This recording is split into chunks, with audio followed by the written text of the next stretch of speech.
From the beautiful city of Los Angeles, California, we bring you the Gimme Three Podcast.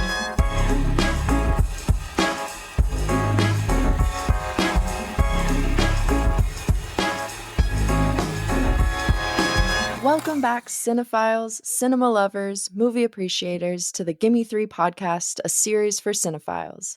As you all know, or if you're new to the show, this is the podcast where we dive into 3 films connected by one theme. And since we're unpacking all 3 movies in detail today, consider this your official spoiler alert. I'm Bella of Stratus, and I'm joined as always by my excellent co-host, Nicholas Ibarra.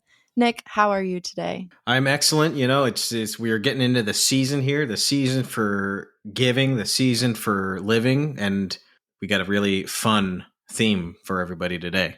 Absolutely, yes. As we're settling into the holiday season with our hot cocoa and cool LA weather, because, you know, we don't have snow here in LA. And this is the time of year when I start to kind of miss home, the snow in Salt Lake City. Are you a fan of snow, Nick? I have dabbled in cocaine from time to time. Oh, you're talking about that's in LA. That's the kind of snow we have in LA. That's the stuff that falls from the sky. The first time I ever saw snow fall from the sky, Bella, I was about your age. Oh, wow. I was in my mid-20s the first time I ever saw snow fall from the sky. I was in New York City making a movie, and it started snowing, and it was during that polar vortex nonsense. And I said, my God, everybody, look at this. It's snowing, everybody. Look at this. This is amazing. Unbelievable. And all the New Yorkers were like, yeah, shut the fuck up, LA. You're not going to like it in a week when it's all slushy and muddy. And they were right. Yeah. Yep.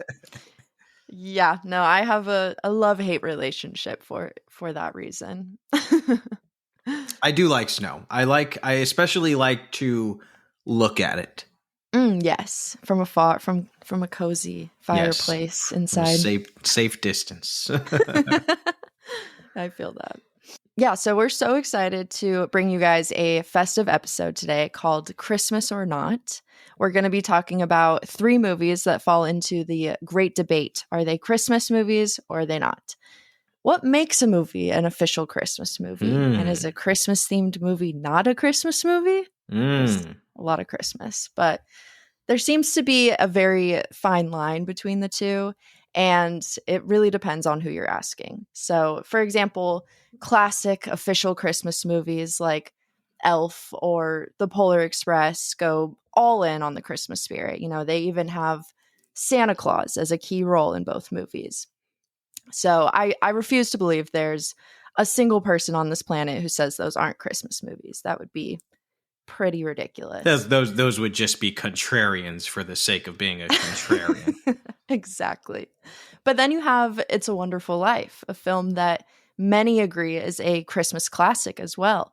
And, you know, Santa doesn't show up in that one. The movie's much more focused on a tale of redemption than holiday cheer, I guess. But it is set during Christmas. So that makes me think of Stanley Kubrick's Eyes Wide Shut, another movie set during Christmas that many have claimed as a Christmas film as well. But a movie simply being set during Christmas doesn't always automatically put them in the Christmas category. Because I was thinking about it, and that would mean that Jurassic World is a Christmas movie too, because technically the 2 kids in that movie get to go to the theme park as a Christmas gift during Christmas time. But that just seems so ridiculous. Like, who would ever call that movie a Christmas movie? If you're out there, I don't even call it a movie, Jurassic World. I that barely quantifies as a film. I was waiting for that one.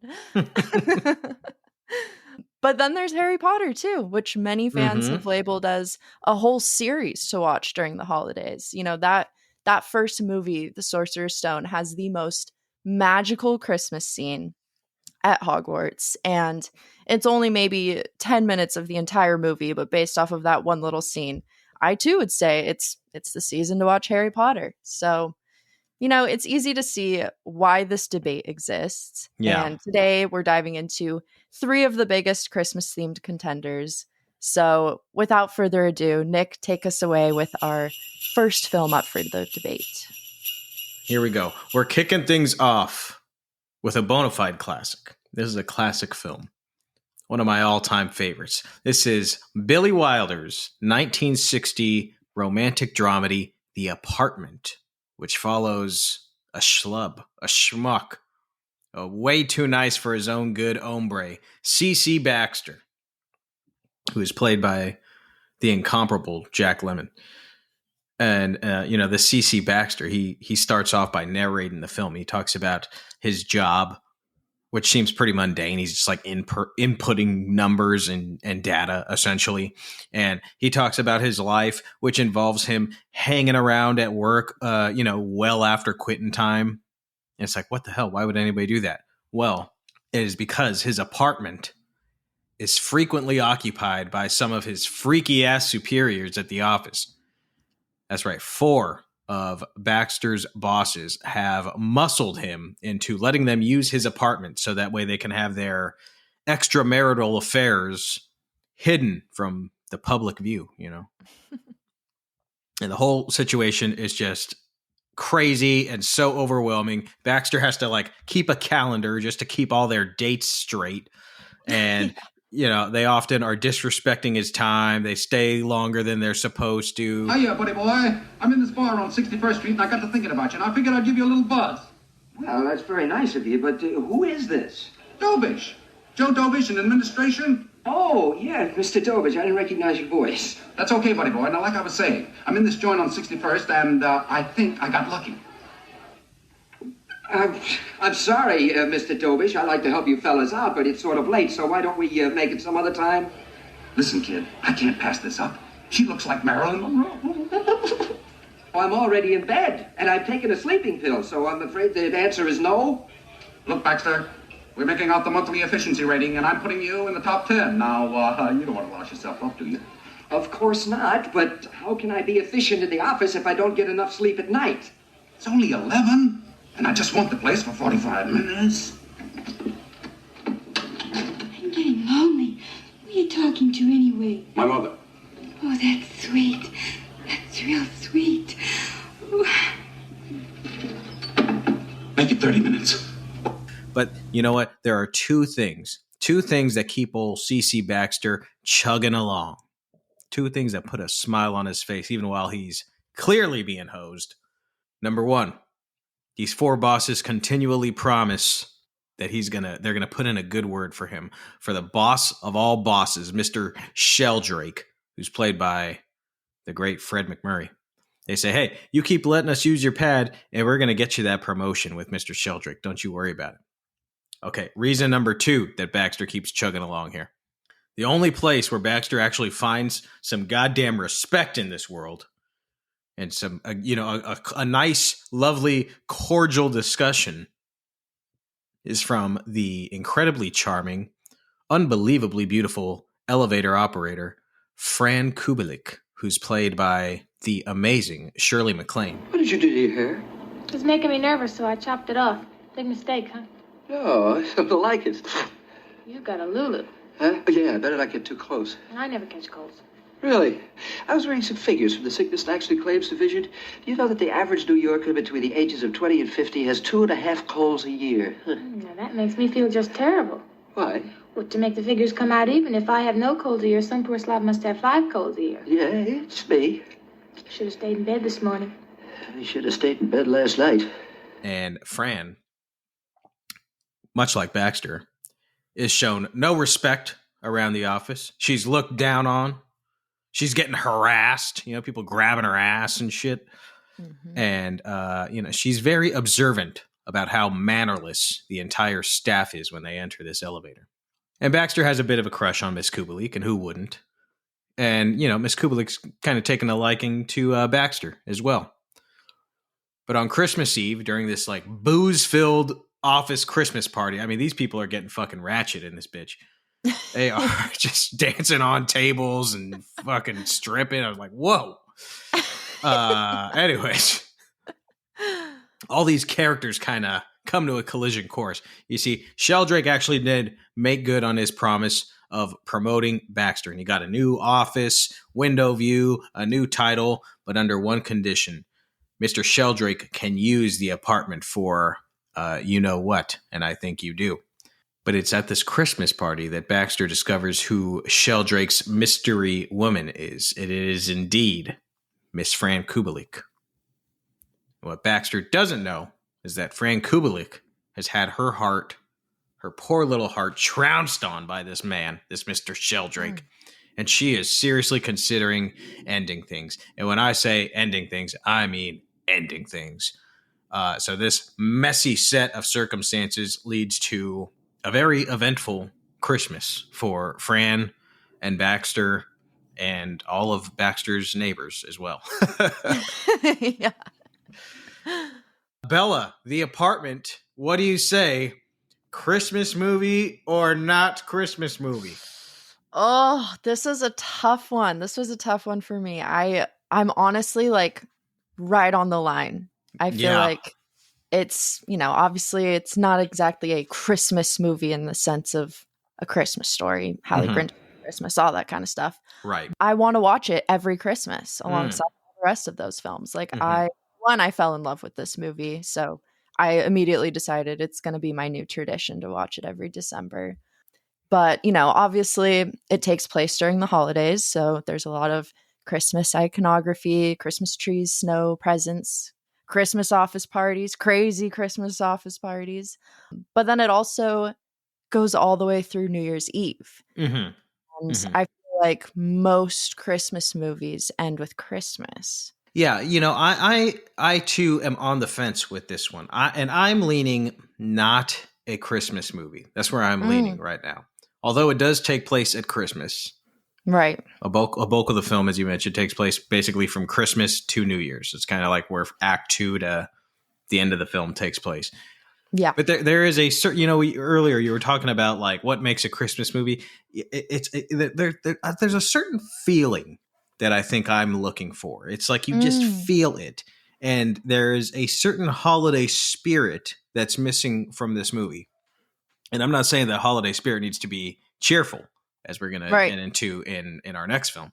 But you don't see or hear much of Christmas in this. I'm talking the sleigh bells. I'm talking the Christmas music. It's not super present. And that is because, for the most part, it doesn't really make sense. The film takes place, for the most part, in the apartment. And we established that, A, Baxter's not a great housekeeper, and B, he ain't overcome with the Christmas spirit himself. Yeah, yeah. I am not a believer in this. There is a idiotic theory out there, Bella. Some people who need to go out and touch some fucking grass. They say, well, if you could take Christmas out of the movie and it could still happen and the plot could still move forward, then it's not a Christmas movie. That is a ridiculous way to categorize whether a movie is a Christmas movie or not. That's like saying, like, oh, if you took football out of this football movie and it can still, then it doesn't function as a sports movie. That is a ridiculous accusation.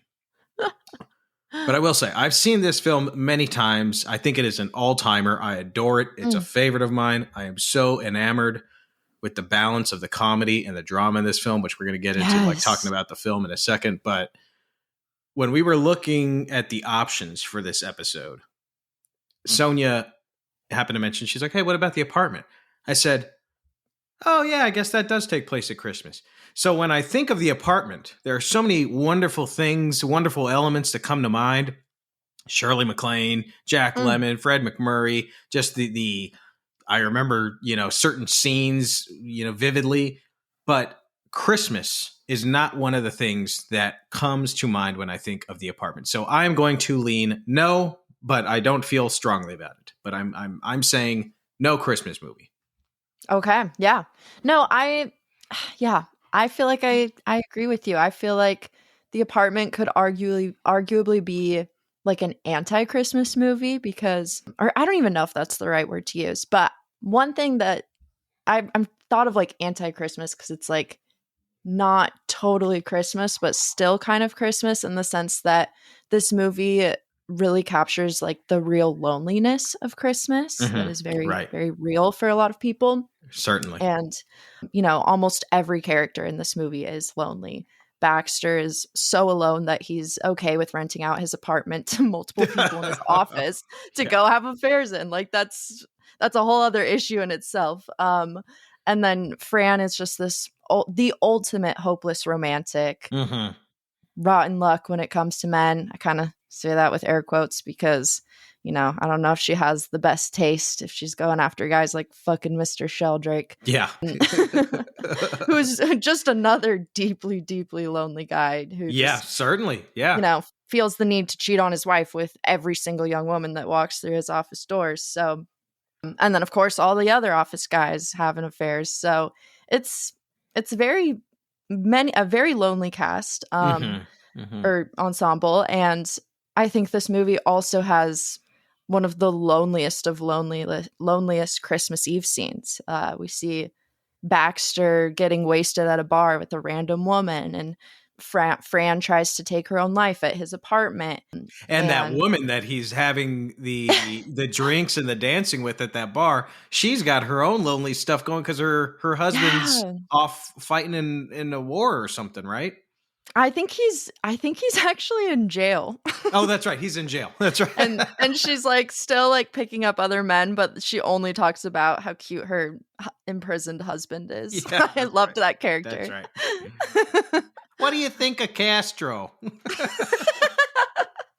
She's like, I wrote him a letter. It's so funny. My favorite line that she had actually really quickly was when she's talking about her husband. And she says, he's so cute, 5'2" and 99 pounds. He's like a little chihuahua. I was like, I love this woman. Yeah. Oh, so good. But anyways, yeah. So, and then obviously, you know, Mr. Sheldrake has just callously shattered Fran's heart yet again. The gut punch of all gut punches is when she gives him a very thoughtful and personal Christmas gift. It's like a record with the song that's always playing at their favorite restaurant, or what she thought was like their restaurant. And he just gives her $100 and tells her to go buy something for herself. Like, oh, just the biggest slap in the face. Shirley MacLaine's face in that moment, her acting is, it broke my heart into pieces. Just heart shattering. She is wonderful in this film. She does so much acting with her face, like non-verbally, because she says most of her lines just kind of like she throws most of them away, you know? What's a tennis racket doing in the kitchen? Tennis racket? Oh, I remember. I was cooking myself an Italian dinner. I used it to strain the spaghetti. Why not? As a matter of fact, I'm a pretty good cook. Only I'm a lousy housekeeper. Yes, you are. When I was straightening up the couch, you know what I found? Huh? 6 hairpins, a lipstick, a pair of false eyelashes, and a swizzle stick from the store club. It's just that I'm the kind of guy who can't say no. I don't mean to girls. I mean, I mean to someone like Mr. Sheldrake. I guess so. I know so. He's a taker. What? Some people take, some people get took. And they know they're getting took, and there's nothing they can do about it. She doesn't really emote a lot in this film. She kind of bottles everything in, and she's very self-defensive in that way. But you can see what she's going through, man. And it's rough. It's like just behind the surface or like just below the surface. It's so good. And, you know, as I'm saying all this, I feel like our listeners might be thinking like, why the hell would you want to watch something so depressing around Christmas? But this movie takes all this like heartbreak and devastation, and I think it transforms it into such a beautiful and just deeply moving story about connection and love. Like, you know, that whole aftermath of Baxter taking care of Fran after calling in his neighbor doctor to save her life, which was, I hated that scene. I was like, oh my God, this movie was hilarious. And now I'm like sobbing my eyes out. Yeah, the movie does have a lot of laughs. I mean, it's really funny. It's Jack Lemmon as you want to see Jack Lemmon. It's Jack Lemmon in the Odd Couple version of him, the super neurotic Jack Lemmon prototype. But yeah, there are scenes where, like that scene that you described where the doctor comes over to try and resuscitate Fran after she's taken too many sleeping pills, and she is out. She is unconscious. And his neighbor doctor, who thinks that all these women coming in and out of his apartment are his, they're Baxter's women. So he's like, oh, fuck, now you've really done it, bro. Now you see what happens when you be a playboy. You're gonna get burned, and now look at this poor woman.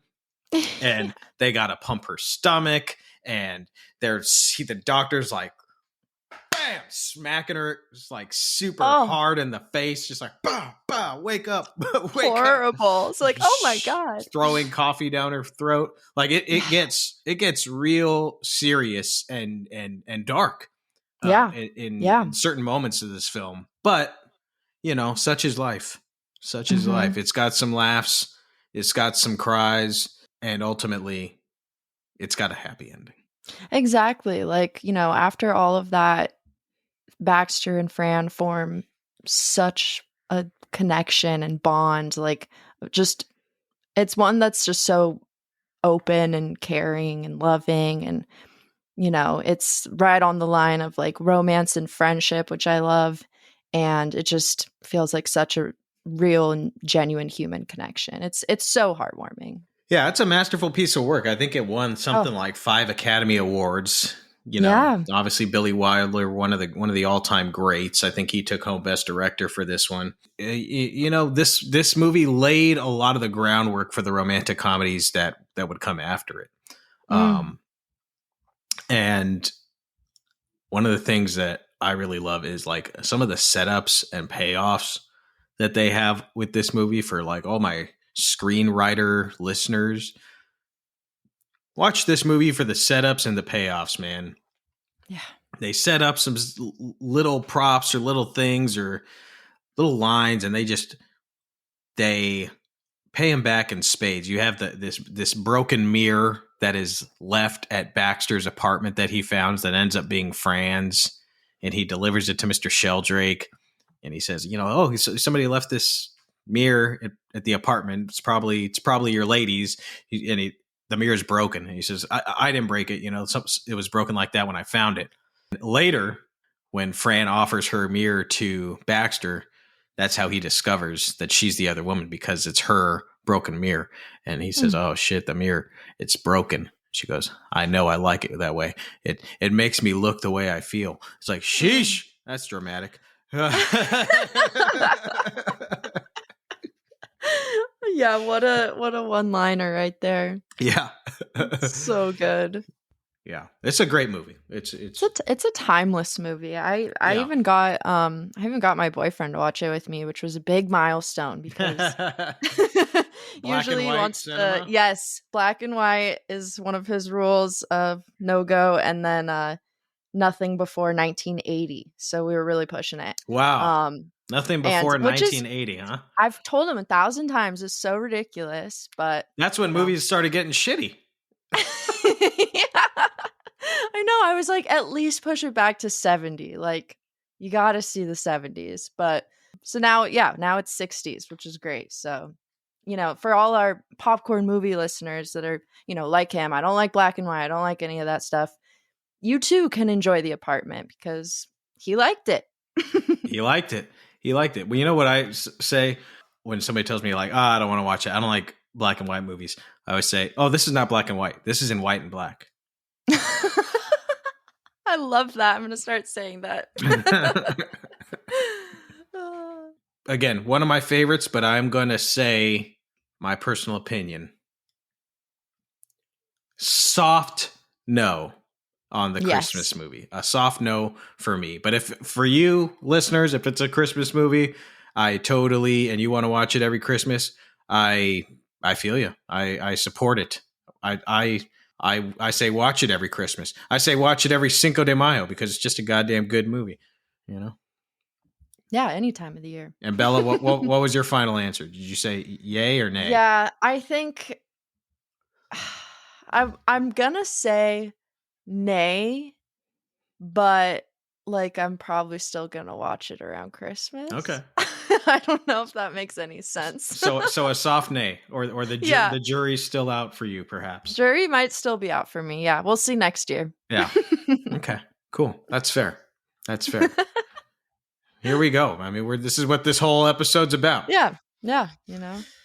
The Apartment. It is available to stream on Amazon Prime. That's where I watched it, and it is also available at your local video stores. If you want to support your local video stores in Los Angeles, you can check out Vidiot's, you can check out Videotech, or you can check out Cinephile Video on Santa Monica Boulevard. All great options. Yes. You know we couldn't do this episode without Tim Burton's 1992 sequel, Batman Returns, starring Michael Keaton Batman, Danny DeVito as the Penguin, Michelle Pfeiffer as Catwoman, and Christopher Walken as Mayor Max Schreck. So in this movie, we're back in Gotham City, and it's Christmas time. But as always, the holiday spirit is completely drowned out by corrupt leaders, criminals, and evil lurking around every corner. Even Batman is all humbug after getting dumped by Vicky Lane and left alone in his dark mansion for Christmas. But when the bat signal cuts through the gloom, he springs into action to thwart the sinister plans of the Penguin. Danny DeVito is pure nightmare fuel as the Penguin. Feral and deranged, with creepy bird-like features, he was abandoned by his wealthy parents and raised by penguins in the sewers. Very unique origin story. 33 years later, the Penguin emerges from the dark, damp shadows to strike a deal with the corrupt business tycoon Max Schreck. That was fucked up. When I saw 33 years later, I was like, fuck, I'm older than the Penguin now? God damn. I love it. But Schreck has other plans. He persuades Penguin to run for mayor as a distraction from his own evil scheme to build a power plant that will secretly drain electricity from Gotham for his own personal gain. Enter Selina Kyle, Schreck's shy and forgetful secretary, played by Michelle Pfeiffer. And after discovering Schreck's dark plans, he attempts to murder her by pushing her out of a window. Luckily, Selina miraculously survives, revived by stray alley cats, and is reborn as Catwoman. She stumbles home to create her catsuit, as she's no longer this submissive secretary, but a dark, enigmatic creature of the night driven by a desire for revenge and a newfound sense of freedom. Amid the chaos, Bruce Wayne forms an unexpected connection with Selina Kyle, but their hidden identities as Batman and Catwoman remain a mystery to each other, leading them to fall for each other at the same time that they're trying to destroy each other. As Gotham teeters on the brink of collapse, Batman is pushed to his limits, facing not one but three dangerous threats: the Penguin, Max Schreck, and the unpredictable Catwoman. So it is wild to think that we almost didn't get this movie. Tim Burton only agreed to make a sequel after Warner Bros. Agreed to give him full creative control, which allowed him to hire Daniel Waters as his screenwriter and more of his kind of go-to creative partners behind the camera as well. And thank God he did, because it sure as hell paid off. In this movie, we get even more of Tim Burton's signature rich and intoxicating surrealism and a deeper character study as well. Burton and his screenwriter wanted to focus more on characterization in this movie rather than some overarching plot, which I also think majorly sets this film apart from others. You know, Batman, the Penguin, and Catwoman, they each have their own in-depth and fascinating character developments, so much so that I feel like, personally, this movie should be credited for influencing future character-driven superhero movies. And since its release, Batman Returns has become a cult classic, and dare I say, a Christmas cult classic. You'll find it on many cinephiles' Christmas movie lists, and it's even been added to Tim Burton's unofficial Christmas trilogy, along with Edward Scissorhands and The Nightmare Before Christmas. Mm-hmm. So, what do you think, Nick? Is Batman Returns Christmas or not? I am saying yes, Christmas movie. Nice. Very distinct Christmas movie. We talked about this a little bit with The Apartment. Most Christmas movies are, about happiness and cheer. or you know, like finding out what's important, you know, love and family.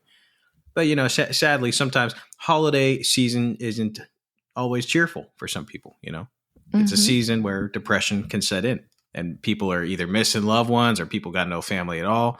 So if you are feeling blue this holiday season, number one, we love you. God bless you. Hang in there. It's going to get better.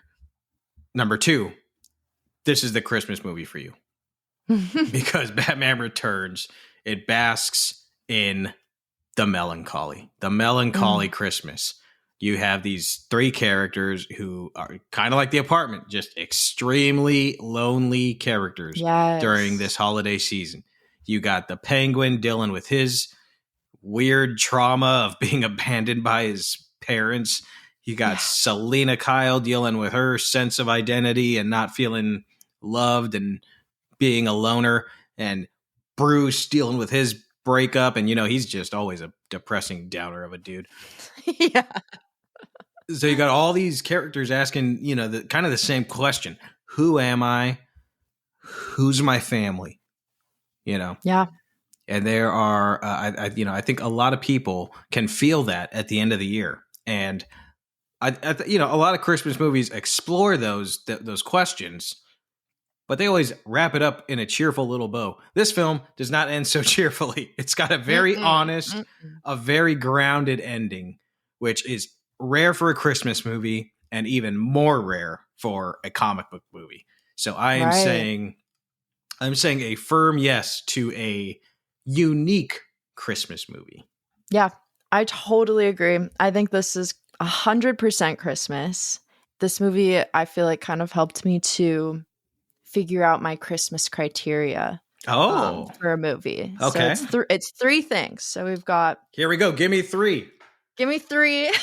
Give me so three true. pieces of criteria. And they're kind of all like mixed together as well. But I would just say like a certain degree of Christmas iconography. And this movie has so much. And, you know, you were saying this is kind of a darker Christmas. And it's like, even though this movie is so dark and twisted, there's still something about Gotham City dressed up for Christmas still just feels so cozy. Like I loved the production design of this. Hell yeah. And I also would just feel so weird like watching it in the summer or like, you know, not around Christmas. And and not saying it's like impossible to watch it any other time of the year. I mean, this movie was actually released in theaters in July, which is pretty funny. But I just feel like my enjoyment of it would be, or the whole experience would be a bit more enhanced during the holidays. So that's like an overarching number one.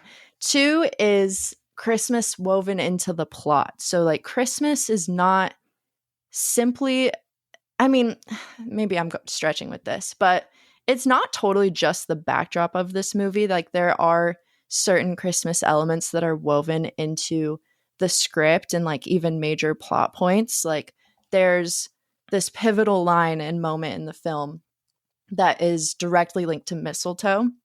And it's in the middle of the first fight between Catwoman and Batman. And Catwoman has Batman pinned down under some mistletoe. And she says, "You're catnip to a girl like me. Handsome, dazed, and to die for."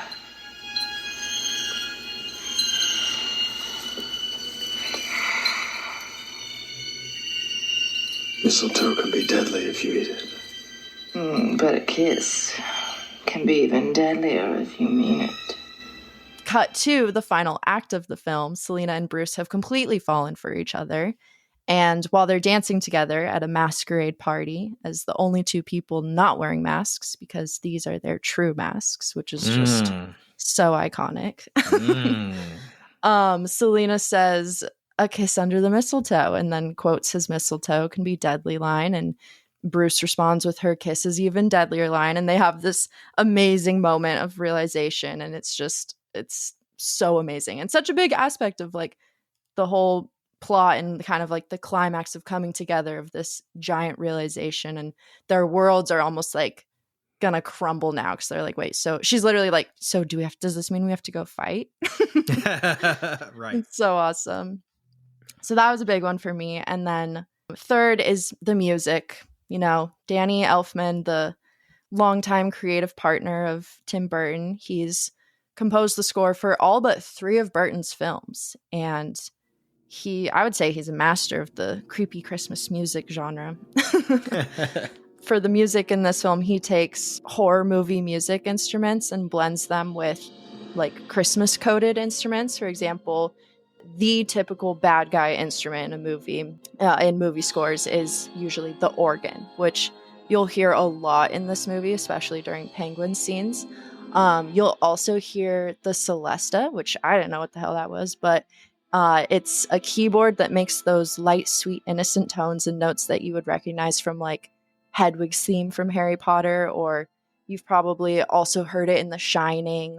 It's like the main twinkling light instrument in the Sugar Plum Fairy song and the Nutcracker. Okay, if that helps. Which is funny because actually Tchaikovsky in that exact song is the reason that the celesta is such a signature instrument in mainstream Christmas music now. So it's a very dynamic instrument in that it can be used for childlike innocence, horror, but then also Christmas, which are all kind of 3 major themes in this movie in their own twisted way, especially the childlike innocent stuff. Yeah, and then on top of like the Christmas elements, Elfman also uses sleigh bells, literally Santa's instrument, as well as a choir. And I thought this was a pretty funny fun fact. I guess Daniel Waters, the screenwriter, wanted the choir to sing like the creepy parts of Santa's coming to town, like he sees you when you're sleeping. Oh my God. And they were like, no, it's too much, which is saying something for a Tim Burton movie. That's funny. But yeah, I feel like those are like my 3 big things, especially music. If you've got like Christmas woven into the score, or diegetic Christmas songs, that's a big one for me, which The Apartment was missing. The Apartment's missing Christmas music. It's not there. It's not present. It's not there at all. Yeah, which is interesting. Mm-hmm. Yeah, those make sense. Those make sense to me. But yeah, here we go. Batman Returns is we talked about Batman recently on the Jokers Are Wild episode. So it was fun to watch this one not too far removed from having seen Batman 1989. Absolutely. And this one when we watched that, I was like, man, this just kicks so much fucking ass. It is like so dark. Nolan gets this credit for like making the Batman movies dark. It's like, I don't think he made them darker than what Burton did. I think Burton's movies are actually darker. I think Nolan made them more grounded in reality, but I wouldn't say darker. But anyways, this one is arguably darker than Batman 1989 and far more twisted. I was going to say, this one is so fucked up. Like in the first scene, you got these fucking weird ass skeleton dudes and freaky ass clowns popping out of this giant present. You're just like, good God, this is intense. This is like horrific. Yeah. And the first film we talked about using chiaroscuro lighting a lot, a lot of dark shadows and bright brights, dark darks. That's what chiaroscuro lighting is. This one uses classic monster lighting, like monster movie lighting from, the old Universal days, which is lighting from below. So you have all these dramatic shadows happening on the faces of our main characters. And how they get to some of the lighting motivation in this movie is really fun. Like you have characters like knocking over lamps, and then that lamp becomes the motivation for this monster lighting. So I love the shots of especially Michelle Pfeiffer, Selena Kyle. She's got like the glasses on, but the lighting from below adds these crazy shadows across her forehead that are kind of foreshadowing like her turn. Anyways, really, really strong technical achievements in this movie, but certainly darker and very adult. Like there is a lot of sexual innuendo in this movie, like a lot. A lot. Yeah, no, it's funny to watch this like as an adult now and be like, So many kids, like I'm pretty sure I watched this as a kid and just didn't really. All I remembered was Penguin because he scared the shit out of me. But yeah, all the like sexual stuff, I was like, wow, that's crazy. Yeah. Well, Burton got kind of busted for this movie because, as you mentioned, Bella, Warner Brothers gave Tim Burton creative control over this one. They're like, fine, you made us a gajillion dollars on Batman. Have fun. And so they did. They had fun. And, not just with the sexual stuff, but just violence. There's some extremely violent imagery in this and some scary stuff. But Warner Brothers was like, oh, la-di-da, it's Batman. We are going to promote this to kids. And they made all the toys, and they had a huge marketing campaign with like McDonald's. No, I specifically remember like these Happy Meals coming out, and there's like Batman, woo wee, we are gonna have some fun beating up bad guys, aren't we, kids? The signal goes out. An intruder has been spotted at Wayne Manor. Down in the Batcave Command Center, it's time for Gotham's greatest hero. Batman returns. Not a bad nest. Batman makes a crashing entrance and sends the Penguin flying back to his Arctic hideout. Without warning, Batman appears. Surprise, Penguin! Pity penguins can't fly. Batman returns. Batcave Command Center and figures sold separately. Some assembly required. It's Batman. And then they go see the movie and they're like, oh my God, we are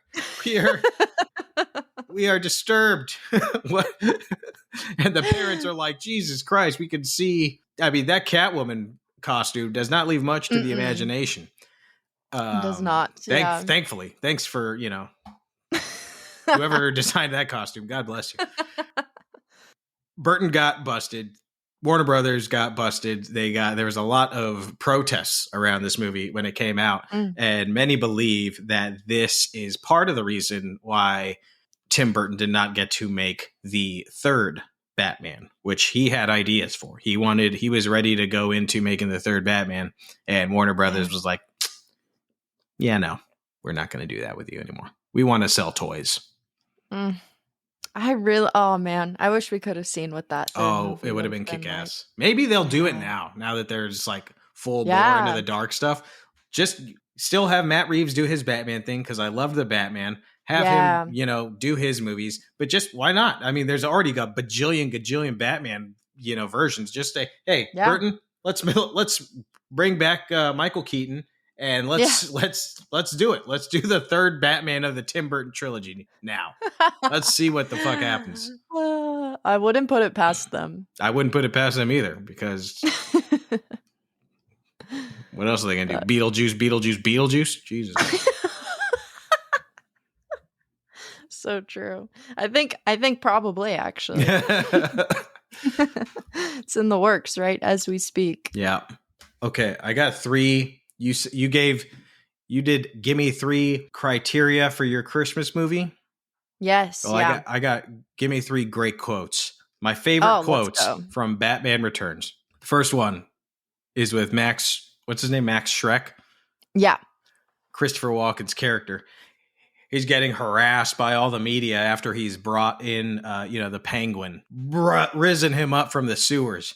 And some media guys like talking about the Constitution. And he says, give the Constitution a rest, okay? It's Christmas.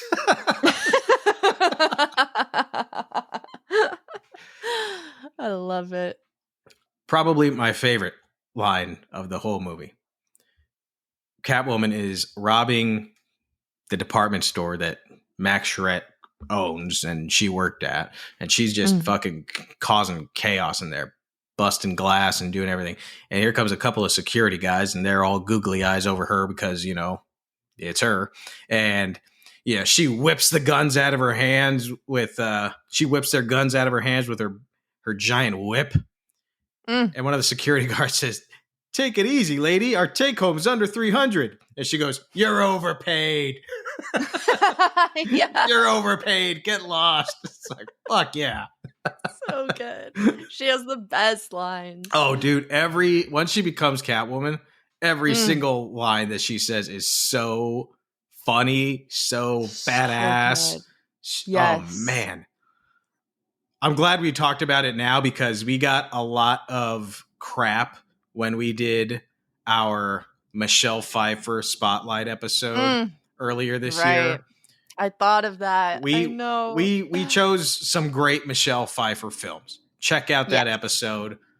It is absolutely one of my favorites that we have done because I'm just a Michelle Pfeiffer mark. But it was good that we got to, wrap out the year kind of discussing this movie. That was a lot of people. When we asked our audience on Instagram, what's your favorite Michelle Pfeiffer film? A lot of you said Batman Returns. And rewatching it, I'm like, yep, I get it. Yeah, she's like my favorite, obviously my favorite part of this movie. Okay, and then my final line is in the climax of the film. Batman is fighting Penguin, and somehow Penguin is putting up a fight. Yeah. And Penguin jumps on Batman and he says, "You're just jealous because I'm a genuine freak and you have to wear a mask." Oh my God. That line killed me. A genuine freak. It's like, dude. That is awesome. Yeah, Penguin has some good lines too. I really like when he says, "You flush it, I flaunt it." It's like, oh, gross. Yeah. So good. Sicko. Yeah. I mean, it's just twisted, this movie. It's just so twisted. Yeah. Batman Returns. Watch it. We both say Christmas movie, correct? Correct. Absolutely. Okay, cool.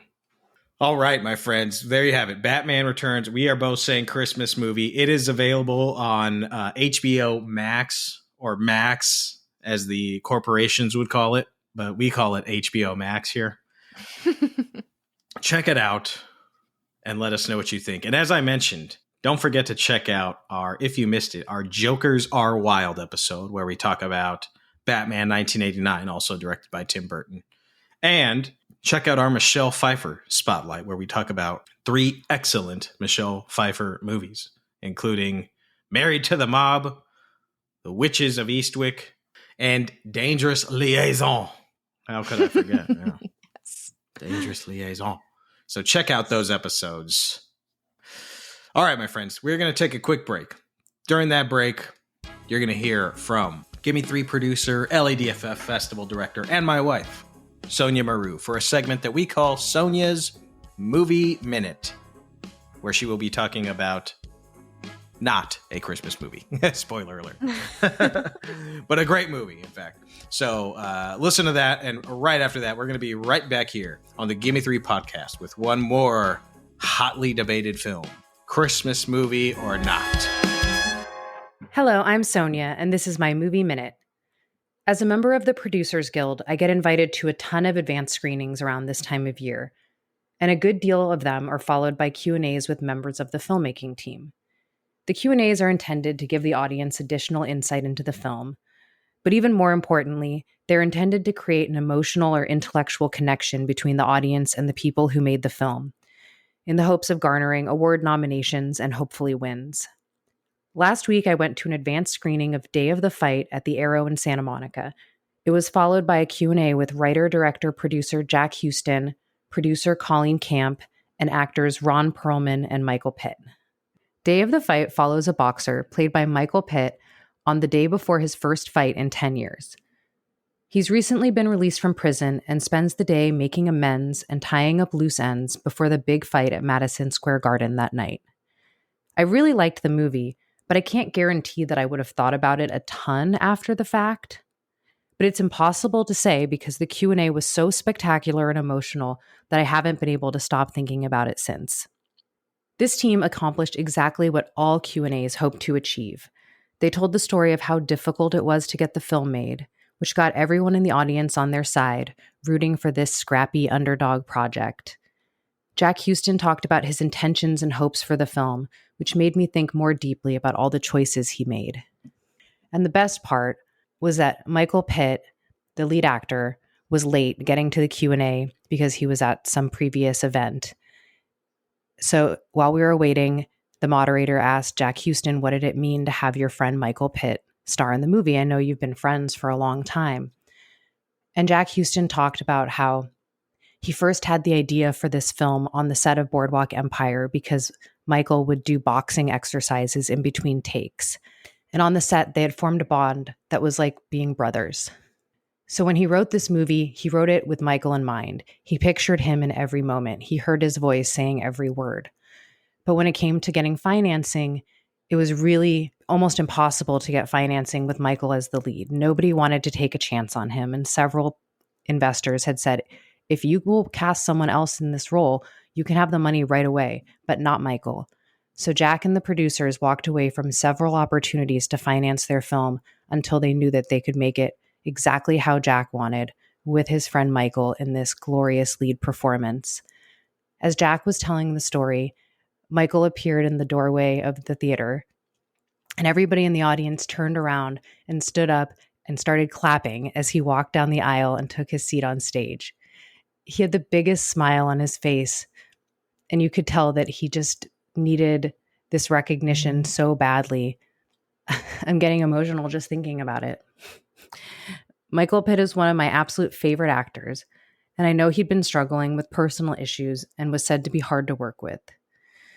So seeing this moment with the whole audience cheering felt like redemption, just like the troubled character he plays in Day of the Fight. It's moments like those that make me love film, make me love my job, and love living in Los Angeles. It's moments like those that I have to remind myself of every time I want to fly off to an island and forget the rest of the world.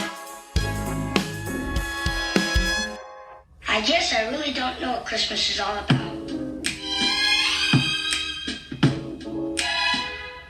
Isn't there anyone who knows what Christmas is all about? I can tell you what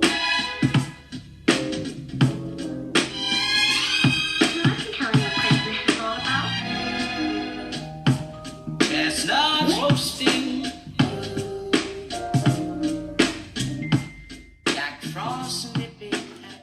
All right, welcome back, everybody, to the Gimme Three Podcast, a series for cinephiles. A show where we pick 3 films connected by one theme. And today's theme, it happens to be a big point of discussion, around this time of year. It's a heated one. Is this a Christmas movie or not? Okay, so before the break, we discussed 2 films that are, frequented in this debate. The Apartment, 1960, The Apartment. I said, I love it, but not a Christmas movie. Bella is on the fence, undecided. She's pleading the 5th. Right. Batman Returns. Bella said, Christmas movie. I said, Christmas movie. And now we're going to finish it off with the film that really sparks the most heated and contested debates over whether it's a Christmas movie or not. And it's called Die. It's not just Die, Bella. It's not just called Die. It's called Die Hard. Yeah. Lots of people die, Bella. You know that? Not everyone gets to die hard. Exactly. What does that actually mean? Because there's one way to interpret dying hard, and it sounds like a good way to go if you ask me. But that is not what we are talking about today. We are talking about Die Hard, the film. Die Hard. We are with a New York City cop, John McClane, who is coming to the great city of Los Angeles. He's going to spend Christmas with his kids and his wife. And he's in the midst of separating from his wife, sadly, and he's not happy about it. He loves his wife. So to Los Angeles he comes. And he's picked up by this limousine provided by his wife's new gig. Some big corporation in Century City. And he's taken directly to the company Christmas party. Not quite as wild as the Apartment's Christmas party, I must say. The Apartment, Christmas party, those people knew how to get down. This one's a little stuffy. Like, sure, there's people doing blow, but it's just like, I don't know. It's got a little bit of an ick factor, this one, for me. Yeah. So this is the same company that his wife left New York City for. And this is the same career that McClane was unwilling to support his wife for when she decided to take this job and move. Tisk, tisk, Mr. McClane. Tisk, tisk. So what better time of year for John McClane to see the error of his ways Realize what makes this holiday season, and you know what makes this life so important, and that's your family. You know, being with your loved ones is a beautiful and it's a standard, Christmas fable.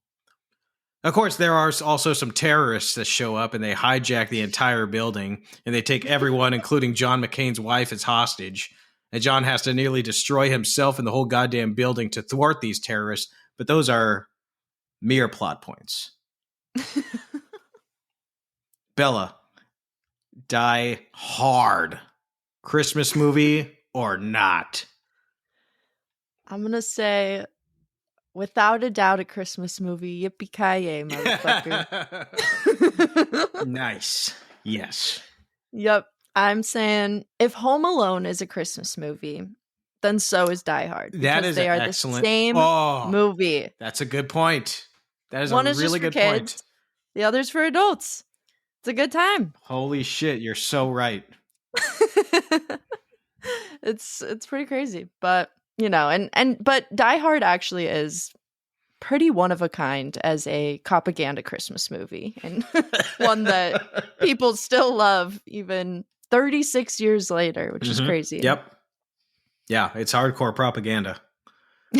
Yeah. But well executed propaganda. But I'll watch it. I love it.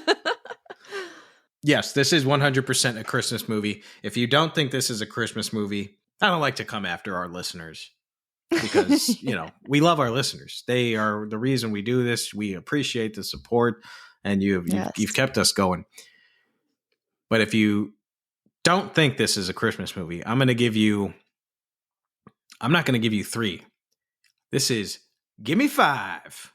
Ooh, Gimme 5 hard facts about why this is not just a Christmas movie, maybe like one of the most Christmas movies ever. Right. Let's go. Okay. As I said in my intro, it's got that big Christmas trope, the father or family member, quote unquote, coming home for Christmas. Yes, and understanding the importance of the season, which is being with the family, the mission to get to and be with the family. Father returning home for Christmas. That's one. Secondly, the whole plot, as you mentioned in our last movie discussion, the whole film is set in motion by the holiday. If it weren't for Christmas, McClane probably wouldn't even be here, and the terrorists probably wouldn't have chosen this date to make the heist. Okay? So 'tis the season, 'tis the reason for this movie to even exist is Christmas. Okay. Thirdly, we got your Christmas music, Bella. There it is. Yes. We got the Santa rap, kicking off the movie, which is like fucking A. Great choice. And then it's so awesome. And then we finish with Let It Snow, which is hilarious for a movie that takes place in Los Angeles to finish with Let It Snow. Love it. Fourthly, we got God stuff. We got God shit in this movie, Bella. So true. I didn't think about that. A lot of Christmas movies, they got the God stuff, because it's Christ's birthday and whatnot. Right. A huge revelation, which is actually, I think it is, the break into Act 3, comes in from God. John McClane, he's on the radio. He's on the, walkie-talkie with the LAPD officer who's helped him get through this madness of a day. His new friend, Officer Powell. And Officer Powell says, something like, take care of yourself or don't die or something like that. And John McClane says, that's up to the man upstairs. And as soon as he says upstairs, he realizes what Hans Gruber was doing upstairs. He realizes that upstairs there's more C4 and he's got to, get these people off of the roof because that roof is going to blow. So God leads him to this revelation, which ends up being his salvation. Okay. So God stuff. That's fourth. And then fifthly, and most importantly, and most obviously, what is his wife's name, Bella? Oh my God, I'm blanking. Why am I blanking on her name? Holly. What is her name? Oh, yes. Holly is his wife's name. Wow. The whole reason for being, the whole existence of this movie is to get Holly, to love Holly for the Christmas season. For God's sakes. Oh my God. This is the most Christmas movie. It might be, yeah. 5. Give me 5 reasons. Wow. There you See, have I couldn't agree more. That's amazing. I love it. For me, the music was probably the biggest one, just because that was something I was really paying attention to in all 3. And I love the music in this one because the composer, I think his name is Michael Kamen, does something amazing here where he blends like iconic Christmas songs into his score. Like he's like woven it in. If you listen to it, you'll immediately recognize Ode to Joy. The main chorus from that is like played on a cello. And all the like really menacing moments in the movie. It's like one of the main motifs in the score. And it works so well because when I first watched it, I didn't even notice that. But then like I was like, wait, oh my God, this is Christmas music still. Even though like outside of all the OG classics like Let It Snow or like I said Santa Winter Rap. Wonderland. It wasn't Santa Rap. It was Christmas in Hollis by Run DMC. Christmas in Hollis, my yes. bad. Which is actually apparently this movie is the reason that song is now considered a Christmas classic, which is pretty funny.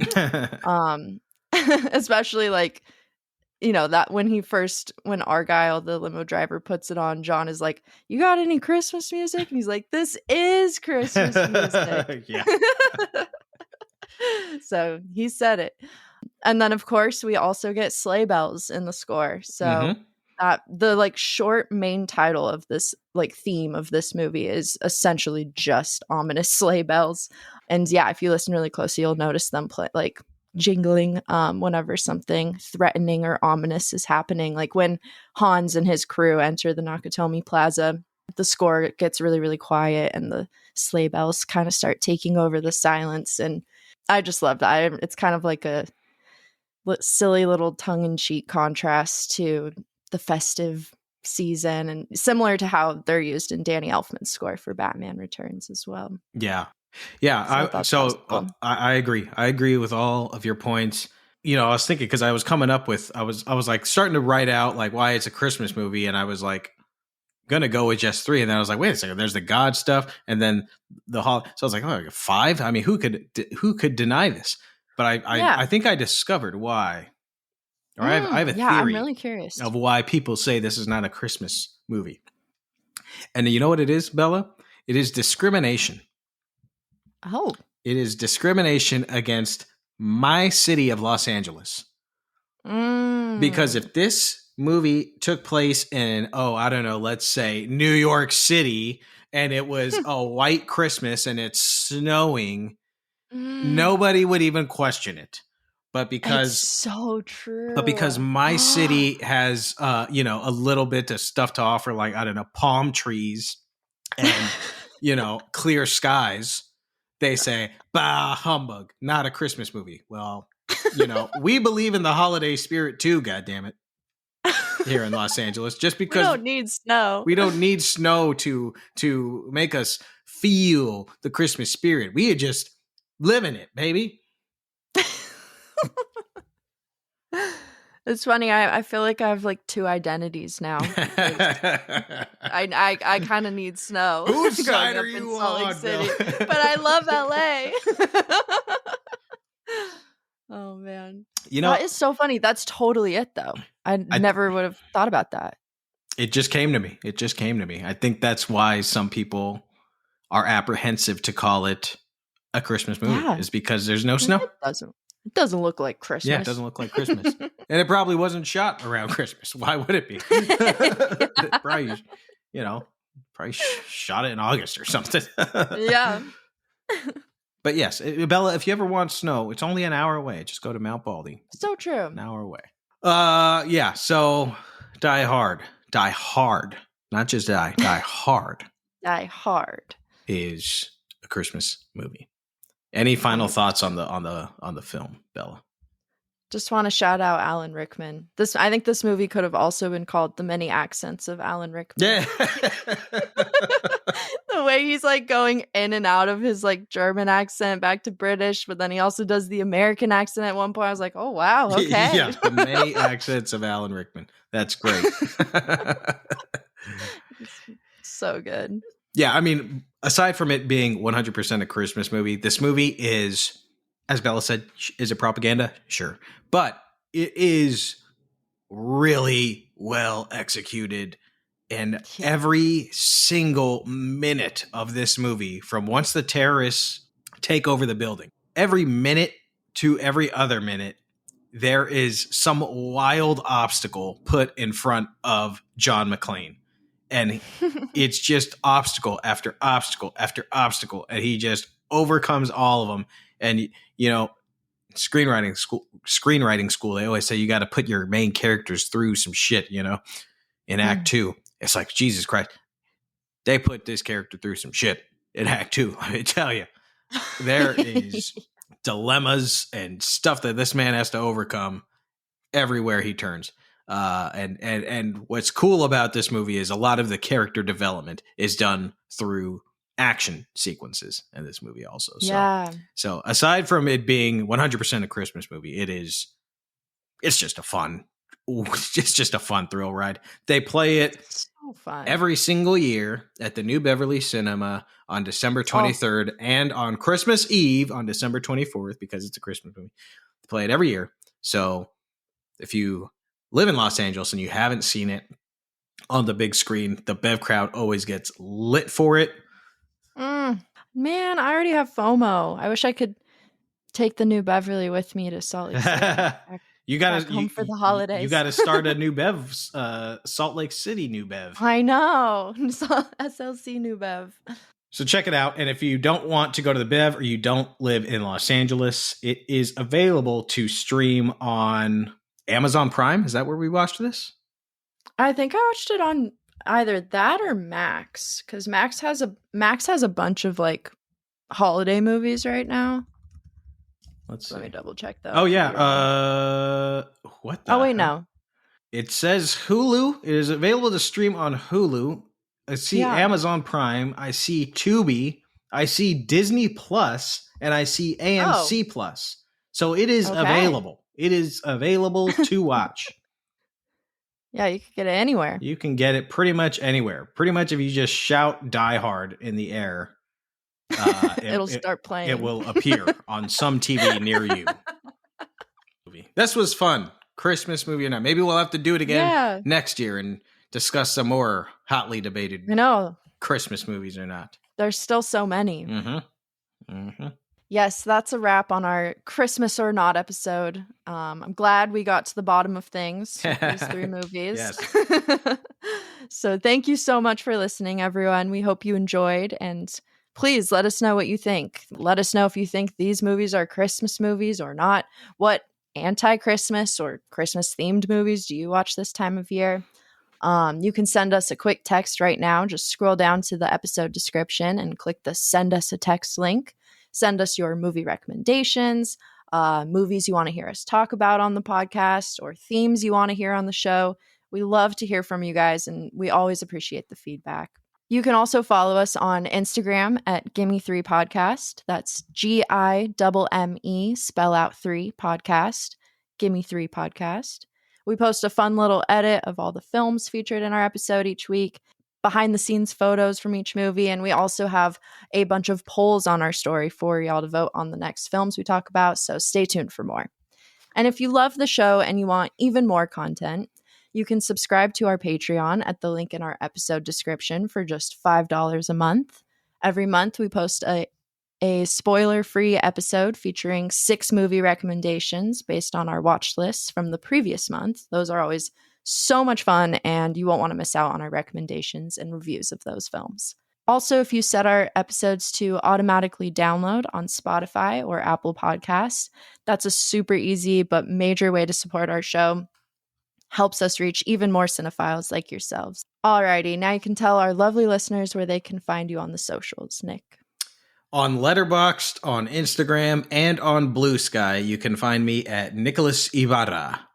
And on Twitter, also known as X, you can find me at Nicholas P. Ibarra, and the P stands for Prancer.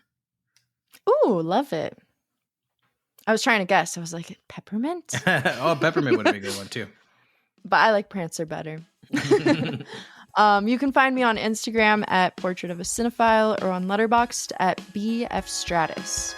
Once again, thanks so much for tuning in to the Gimme Three podcast, and we'll see you at the movies.